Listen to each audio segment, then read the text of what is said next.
Good afternoon. I'm Kristen Bandy with Arkansas Children's. I'm here with Dr. Sarah Sobik today. She is a general pediatrician and an outpatient breastfeeding medicine specialist. Thank you for joining us today. Thank you for having me.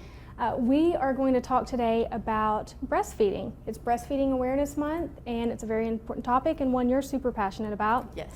Like, she just got done lecturing our new residents on breastfeeding, and now she's going to talk to us.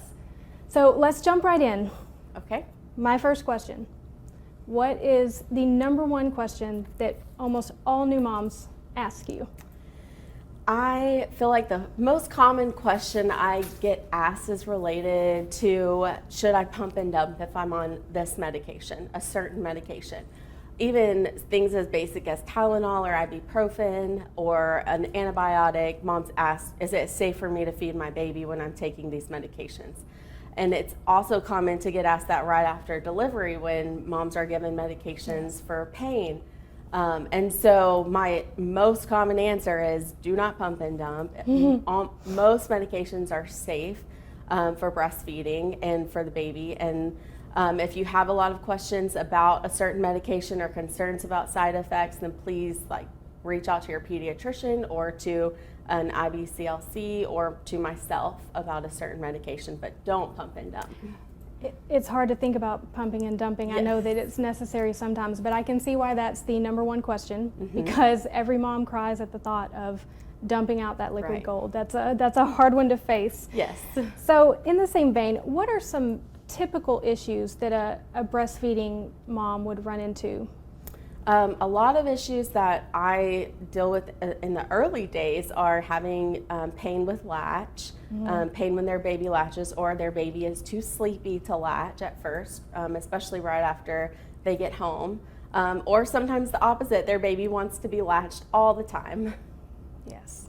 And what are the answers to that? Like, how do you, you go to an expert like you, right? Right, and exactly. Get those answers. Get help is the answer. And so if a mom's having pain with a latch, then they definitely need to be evaluated by a lactation consultant or somebody like myself who can help with positioning and help readjust that latch, because it can be normal to have some discomfort, but not normal to have excruciating pain when breastfeeding.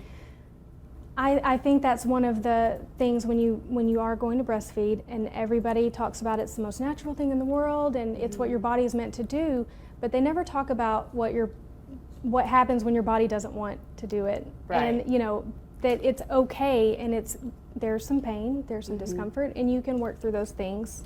And just because that's happening, it doesn't mean you can't. Right. Like, if you seek out a specialist. I was always surprised when I would go to a specialist, like how many things they can fix in a session, right. And especially early on, it's always a lot easier to help a mom who's in the first week or first couple of weeks of breastfeeding than it is a mom who's been suffering for so long. Right. So my biggest suggestion to all new moms is to get help as soon as they need it, not to wait and just push through the pain. That's something I hear a lot when I have patients come into my clinic after 3 or 4 months, is I've just been pushing through the pain, and there's no reason to do that. So I know that you said some pain is natural. At what point is it something to be concerned about versus, a little pinch is normal and we need to see a doctor because this is too much pain? Right. So some discomfort is normal. But if there's pain, to the point where moms are curling their toes and they are dreading the next feed and they'd rather pump than put their baby directly to the breast, then they should definitely seek out help. Absolutely.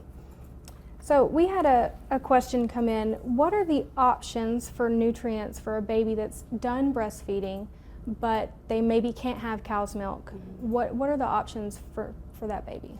So that question kind of depends on why they can't have cow's milk. Do they have a milk protein allergy? And if that's the case, there is an option of soy, or there's a lot of other alternatives right now, like oat milk or pea milk, pea protein. If there's a baby who just won't drink cow's milk because they've been breastfed their whole life and they don't want cow's milk, they don't necessarily have to have a milk source alternative. They can eat yogurt and cheese, and that can be their replacement for calcium and vitamin D. See, I think growing up, you just thought, the baby has to have milk. I Right. know that we did, growing up in the 80s, the milk campaign was huge. Everybody needed to drink milk. Yes. Okay, so how do you stop a breastfeeding baby from pinching you? And then second to that, biting. Oh, those are really tough situations And get that those little I personally nails. have been in. Yes, same. Yes. So when a baby's biting, it's most commonly because they're getting in a new tooth, and it starts usually around 6 months. Mom will notice it, and it's usually a shocker the first time they feel a bite.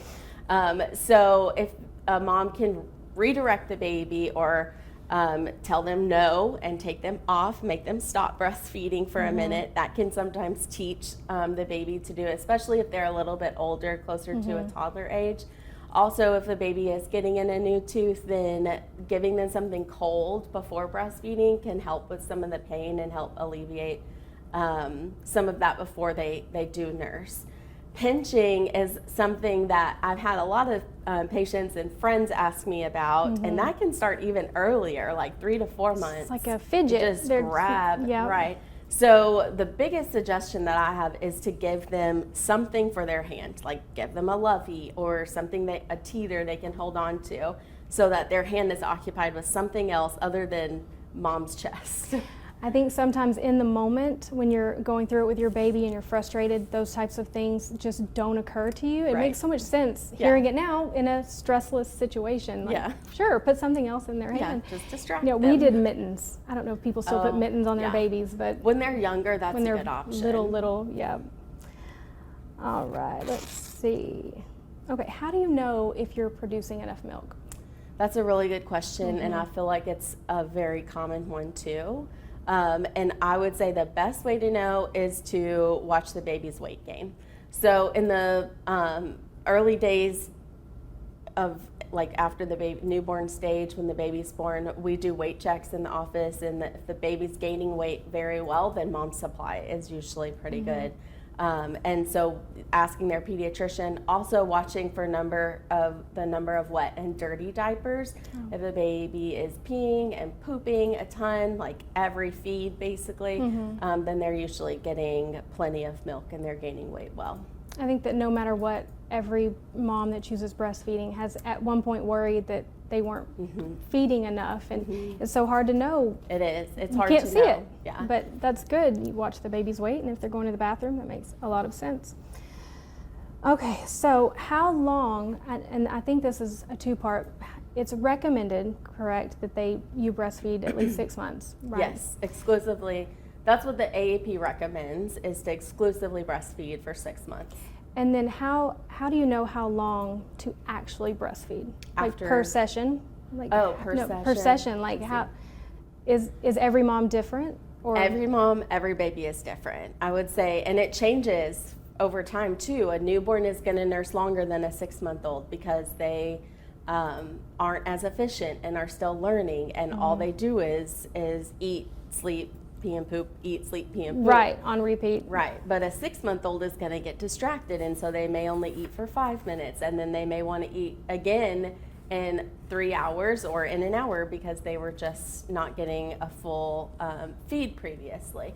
So it just depends on the stage, and I never really time breastfeeds, but I would say if the baby seems full and satisfied after they're done, then they're done. Then they're done. Watch their cues and Right. and see how they feel. Yes. So I know that a lot of women pump and then feed a bottle. We had a question come in, what do you do when they just absolutely refuse a bottle? You've gone through as many as you can and you can't afford to buy 100 new bottles. Right. What are the options? Yes, this is a question that actually came up in the lecture I was just giving, and we talk about that too. So bottle refusing can be really challenging, especially when a mom goes back to work and they're really worried about their baby taking a bottle at daycare. Some options are to offer the baby milk in a syringe, or to cup feed a baby. Those are both options, and I also teach parents how to do that in clinic if they're concerned their baby won't take a bottle. Most of the time, babies will take a bottle if they're in a different environment, if mom's not around, if somebody else is feeding it to them. So just keep trying and being persistent. That's a good one. If they can smell mom, They know there's a better option. Yes. They want that snuggle time. Right, exactly. So you mentioned going back to work. We had a working mom ask, she pumps, and she wants to know if you can mix temperatures of pumped milk. So if she puts one in the refrigerator and then pumps, can she then mix those in a container? You can. No issues. Easy issues. She can. Not an issue. If she's pumping, she can store all the milk in the same container from the same day. Oh, that's awesome. That's good to know. Yeah. And then in that same vein, I know that there's everything. We're changing. We're getting better at breastfeeding at work, breastfeeding in public. Yeah. What would you say to a working mom who may not have the right conditions at her office to breastfeed, and how can she go about helping them know what she's allowed to do and making it a better environment for her? Right, that's a great question too. So knowing the laws in Arkansas, so we have a law that protects moms who are breastfeeding up until a year to allow them adequate time to pump their milk while at work, while separated from their infant. That's not a bathroom, so it's important that offices give the mom a room, a space that's not a bathroom. And I'm also happy to write letters to work for moms. I've done that before for some of my patients. And so if they're having issues at work, I'm happy to write a letter that states those laws. And preparing before they return to work. So emailing their manager and saying, hey, I'm going to need these things when I go back to work. I need a space. I may need a fridge. If they're hospital or wherever they work, I'm thinking hospital because I work at a hospital, but can supply the pump, so they just have to bring their parts. That's great. I know some parts of Children's has pumps and we'll do that. We do. We just recently opened a new lactation space, and it's got a pump there and a chair and a microwave even, I think, if I remember correctly, for you to clean your parts, sanitize. Clean your parts. Yes.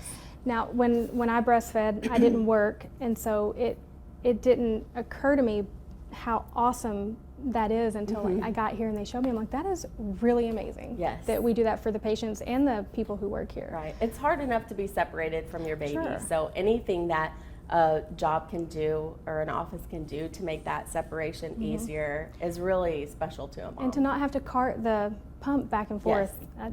That would be my deal breaker right there. I don't want to carry this thing. Okay, so we talked about how hard it is. It can be hard to breastfeed. You know, we kind of have the illusion that everything's going to be a fairy tale and it's just going to fall into place. What would you say to the moms out there that may be struggling and realizing that it does come with a little bit of work?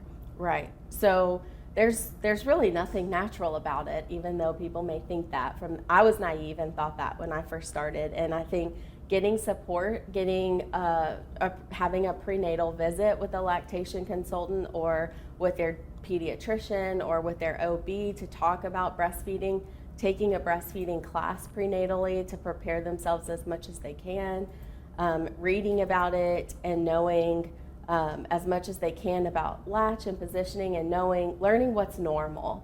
Right. Because I think there's so many moms that think this is what's normal, but in reality it is normal for your baby to feed 8 to 12 times a day right after in the newborn phase. And so just to set those expectations ahead of time can help set up success.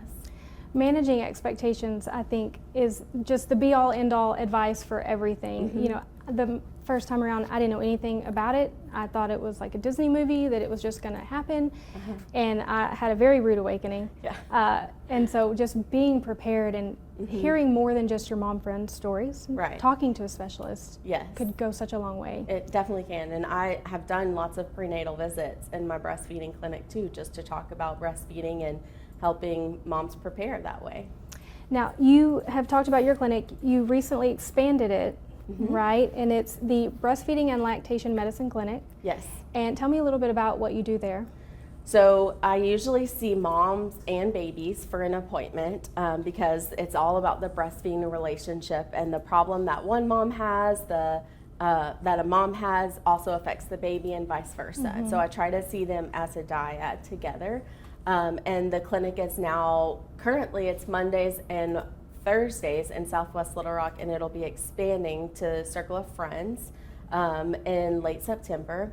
Which is here on the Arkansas Children's Hospital campus. Yes.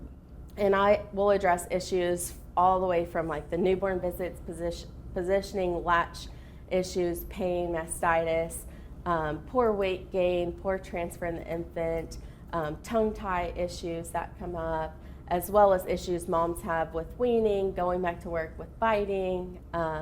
I'll see moms that have babies in the NICU or that had their baby in the NICU, and also babies that have more complex medical needs. I'll see them too, and moms that are trying to breastfeed. Anything and everything, right? Yes. And can anybody call and make an appointment? Yes, they can call and make an appointment. They can get referrals from their pediatricians, their PCP.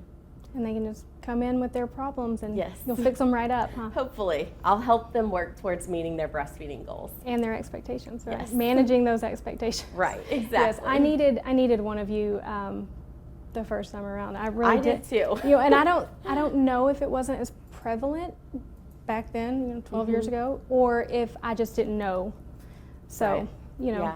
I'm so excited for your clinic to expand so that more moms can have those resources that we so desperately needed back in the day. I'm excited too to help support our moms here in Arkansas that want to Awesome. breastfeed. And just 1 year ago, I think you were doing one day a week. Is that Yes. right? Yeah. I interviewed her 1 year ago. It was just 1 day a week, and now you're at 3 days a in 2 week. locations. Yes. Even easier to get to you. Right. Awesome. That's what the goal is. Well, we've got one more question. It's Okay. a doozy. It's a little heavier. Okay. Okay. You can only say one thing to a parent who's looking at breastfeeding. What is that one piece of encouragement, advice? That's tricky. What would you say to them? Just get help whenever you need it. And don't be afraid to get help. Don't be afraid to get help. Yeah. That's- Ask early. Ask early. Yeah. Before those bad habits are formed, right? Exactly. Yeah. Yeah. Okay, I had a couple of those. Well, Dr. Sobik, thank you so much for joining us today. It was really informative. If you have any other questions that we didn't address, leave them in the comments and we'll get Dr. Sobik to answer them at another time and we'll post them for you. You guys have a great afternoon. Thank you for joining us. Thank you.